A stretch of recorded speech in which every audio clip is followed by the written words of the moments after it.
صباح الفل والياسمين والورد على الخدين. ازيك يا ست الحبايب؟ بصي الملوخية الخضرا الجميلة دي ملوخية شتوي، هي خفيفة بس بيبقى ريقها زي العسل. هنعمل النهاردة الملوخية وهتعجبك ان شاء الله. ملوخية وورق عنب. بصي الملوخية لو انت عايزاها يبقى ليها عرق تجيبيها كده بحالها كده تبقى زي الوردة. لو انت مش عايزاها من غير عرق تقطفيها كده ورق بس، هتنزل كده من غير عرق. احنا هنعمل بقى هنا كده البصل. جبنا الحلة، ولعنا عليها وحطينا فيها 3 بصلات على جلد الحلة من غير مادة دهنية زي ما احنا متعودين، لحد ما الريحة بتاعتها كده ايه بتاعت البصلة تطلع. كده نزلنا ايه ال الزيت النضيف اللي احنا بنطبخ بيه، وبعدين هنفضل نقلب بقى كده ولحد ما البصل معانا يدبل وياخد لون. اللحمة جنبي اهي مسلوقة، محطوطة ببوكيه جرنيه، وفيها الفلفل الخرز والبوكيه جرنيه، البصل والطماطم واللورة والحبهان وكل حاجة. ما بحطش ملح غير بعد نص ساعة كده أو ساعة. حطيت هنا كمون في البصلة وفلفل أسمر، ودي شطة اللي احنا بنحبه يعني حراق شوية. المحشي لما بيبقى حامي شوية بيبقى جميل. ودي بابريكا هي اللي انا بنزلها دي، وهقلب كل التوابل دي كده، ما بزيدش اكتر من كده في التوابل. هقلب بقى كده التوابل دي كلها كده مع البصلة، واسيبها لحد ما تدبل وتديني لون. بيبقى يعني مسكر يعني سكرت البصلة بتطلع اكتر من انك تدبليها بس، تديها لون كده. وبعدين انزل ايه معلقة الصلصة، معلقتين صلصة كده مع على المحشي علشان تحمره كده ويبقى موردن وجميل. ورق العنب من الاكلات اللي الكل بيحبها، وبيبقى فاكهة في اوله كده، بيبقى ناعم وبيبقى احلى. تخزنيه، هو بيبقى غالي شوية بس احلى انك تخزنيه في الوقت في بشايره كده. هنا نزلت صلصة انا مصلصلاها، هي كانت في الفريزر، هي نزلتها. دي متصلصلة جاهزة يعني. هقلب فيها كده كده، مش هياخد معايا المحشي وقت لان الصلصة معمولة جاهزة، والصلصة انا نزلت من البرطمان كده، يا دوب هحشي على طول ان شاء الله. اوطي عليها بقى كده واسيبها تاخد ايه وتدي مع بعض. على العين التانية انا جبت حلة كده ستانلس ضيقة كده على قد ورق العنب علشان خاطر ما يتفككش مني، بعد ما غسلته الاول طبعا من تحت الحنفية. مية بتغلي كده وشوية ملح بس. الورق طبعا بيبقى ناعم وبيبقى ريقه زي العسل في الاول كده، بيبقى بشاير جميل. يعني بعد منها كده بشهر ولا 2 تلاقيه بقى خشن، ومهما تحطيله من قدام ما بيبقاش طعمه حلو. لكن الاول بيبقى اول ما بينزل كده بيبقى جميل جدا. بحرص على اني اشيل منه في الوقت ده على طول. ده الورق العنب اهوت بسلقه الاول. وادي الست جنى وهي بتساعدني، هي بتفرد لي الورق العنب وبتقطفه. لازم تعودي برضو الولاد الصغيرين ان هم يساعدوكي ويتشاركوا معاكي في كل حاجة، ويبقى عندهم خبرة واحدة واحدة كده. لما بيكبروا بيبقوا شاطرين في المطبخ، وخصوصا كمان البنات. جنى هي بتعدل لي كل ورق العنب طبعا. حبيبة قلبي جنى. انا هنا بقور اهو البتنجان.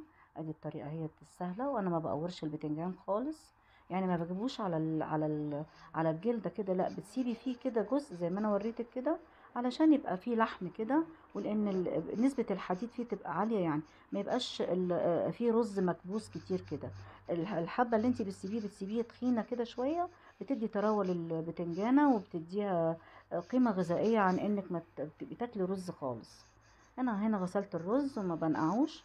رز المحشي ما بيتنقعش عشان يشرب من مية الخضار والحاجات اللي انتي عاملاها. نزلت عليه الصلصة، شايفة الصلصة جميلة وحمرة ازاي. طبعا ما ننساش معلقة السكر اللي احنا بنحطها في اي طماطم. ادي الخضرة هي نزلت، وطبعا معاها انا فصين توم كده، ببقى دقاهم كده ومعاهم قرن فلفل حامي برضو. وبكون حاطه بقى ايه برضو في فصين التوم دول نفس التوابل اللي حطيتها في الاول مع ال مع التسبيكه. يعني بقسمها على 2 برضو، الكمون والكزبره والبابريكا والشطه. هقلب بقى كل المكونات دي كده مع بعضها. ده المحشي اهوت، شايفه يعني هتحسي بالسعاده وانت بتاكلي منه كل صباع كده. ولازم طبعا رشه الزيت في الاخر كده قبل ما تحشي على طول، بتديله لمعة وبتخليه مفلفل وجميل. انا هنا بحشي اهو ورق العنب، شايفه ناعم ازاي وجميل.